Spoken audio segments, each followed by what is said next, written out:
Bon l'équipe, salut à tous, j'espère que vous allez bien. On se retrouve pour le petit débrief du match d'hier qui opposait le Paris Saint-Germain face au SCO d'Angers, score final 2-1. Ne cherchez plus l'équipe, l'homme du match il est là. Monsieur Mbappé, monsieur propre, auteur d'un doublé, il t'a hier nettoyé la défense angevine. J'en profite l'équipe au passage pour glisser un petit coup de pub. Vous pouvez retrouver ce t-shirt ainsi que d'autres produits sur www.ludcity.com. La compo parisienne alignée hier, le 4-3-3.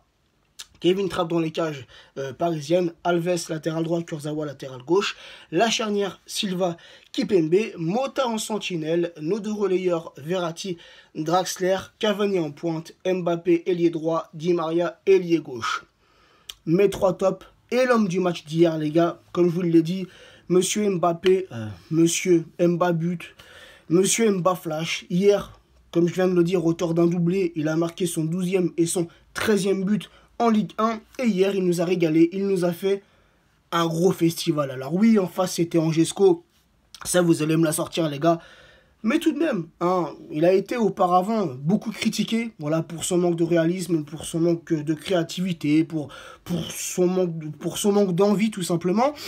Contre Metz, il a répondu présent au match dernier avec un but, et hier il récidive avec un doublé, donc ça ne peut que lui redonner de la confiance. Et n'oubliez pas les gars, soyons indulgents avec Mbappé. Encore une fois les gars, c'est sa première année au Paris Saint-Germain. Ça fait pas longtemps qu'il est professionnel. Il n'a que 19 ans. Tout ça, faut le prendre en compte les gars. Et vous allez voir. Plaçons notre confiance en lui les gars. Et vous allez voir, au fil du temps, il deviendra, et on l'espère tous, un grand joueur. Sinon, dans mon top 3 les gars, je placerai aussi Marco Verratti.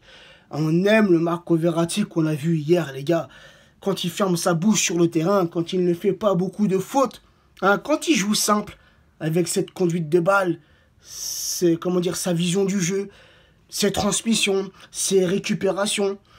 Bref, hier les gars, Marco Verratti nous a encore montré que c'était une pièce importante pour le milieu de terrain parisien. Et je mettrai aussi les gars dans mon top 3, Draxler. Voilà, Draxler hier à ce poste de relayeur, les gars, c'était tout simplement beau à voir. Et en plus, c'est lui, sur le premier but parisien, qui fait cette passe succulente, cette passe décisive pour Mbappé. Ensuite, si je devais mettre 3 Parisiens dans le flop, je commencerais bien évidemment par Cavani. Voilà, Cavani hier, en manque de réalisme, même s'il a failli à 2-3 reprises mettre un but. Voilà, il a quand même été un peu absent hier, Cavani, dans ce match. Ensuite, je mettrais qui d'autre? Je mettrais Kurzawa. Voilà, Kurzawa, alors oui, offensivement, hier, Kurzawa, il a répondu présent. Il a fait une passe décisive sur le deuxième but parisien. Mais il nous a fait du Kurzawa, les gars. Offensivement, il apporte quelque chose. Il prend des risques.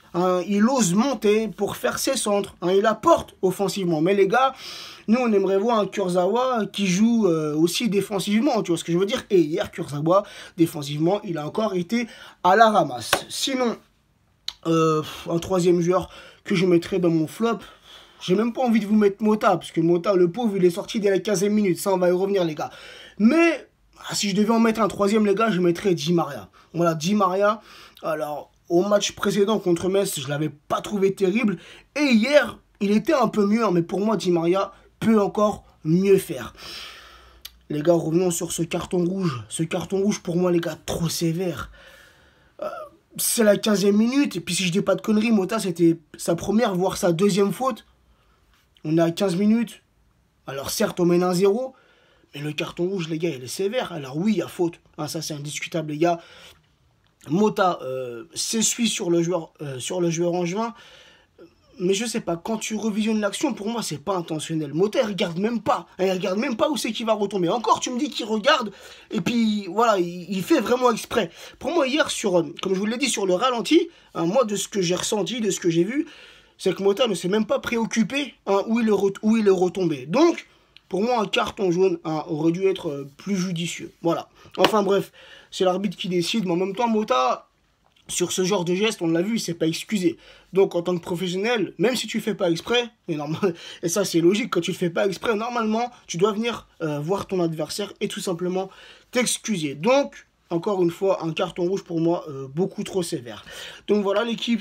Sinon, dans l'ensemble du match, bah écoutez, on a été réduit à 10 contre 11 au bout de la 15e minute. Donc on a fait 75 minutes à 10 contre 11. Voilà, des Parisiens qui n'ont pas poussé, les gars. Bon, on a joué à notre rythme, normal. On a eu la possession de balle, ce qui est tout à fait normal, ce qui est tout à fait logique. Et ouais, voilà, c'était pas vraiment un gros match. Tu vois ce que je veux dire? On n'a pas pris de risque. En même temps, on est toujours sur 3 compétitions. Hein, la Ligue 1, qu'on va sûrement gagner. On a la finale de la Coupe de la Ligue. Et on a la demi et éventuellement la finale de Coupe de France. Donc des joueurs qui ne prennent pas de risques, bien sûr, pour éviter toutes les blessures. Donc voilà l'équipe. Score final 2-1. On a les 3 points. Hein, toujours, comment dire, avec une large avance sur nos concurrents. Et bah les gars, place maintenant au match de dimanche. Un match qui sera à un horaire un peu particulier. Hein, ça sera à partir de 13 h. Et si je ne me trompe pas, ça sera sur beIN Sport 1 et aussi sur Canal+. Ça sera Nice-Paris Saint-Germain. Et c'est un match qui comptera pour la 30e journée de Ligue 1. Avant que j'oublie l'équipe, je glisse aussi un petit coup de pub pour mon frérot Alphayen. Voilà, pour ceux qui ne le connaissent pas, vous pouvez prendre contact avec lui sur Snap. Donc n'hésitez pas à rajouter mon Snap. Et je lui glisserai un autre petit coup de pub. Alphayen, c'est un frérot à moi. Il habite à Cergy dans le 9-5. Et il vend des parfums de collection privée. Donc voilà, n'hésitez pas. Je vais lui faire un petit coup de pub sur mon Snap personnel. Et j'en place une aussi à mon frérot Mohsin, le Munichois. Il se reconnaîtra. Et comme c'était un match entre le Paris Saint-Germain et Angesco, hein, mon club de cœur contre ma ville natale, j'embrasse tous les gens de ma famille. Voilà, ma mère, mes cousins, mes cousines, mes oncles, mes tantes qui regardent mes débriefs et tous mes frérots avec qui j'ai grandi, tous les frérots de mon quartier. Donc voilà les gars, voilà l'équipe. Sur ce, bonne journée à vous. Prenez soin de vous et nous on se retrouvera. Le match c'est dimanche, on se retrouvera soit demain soir, soit samedi pour l'avant-match. Ciao l'équipe.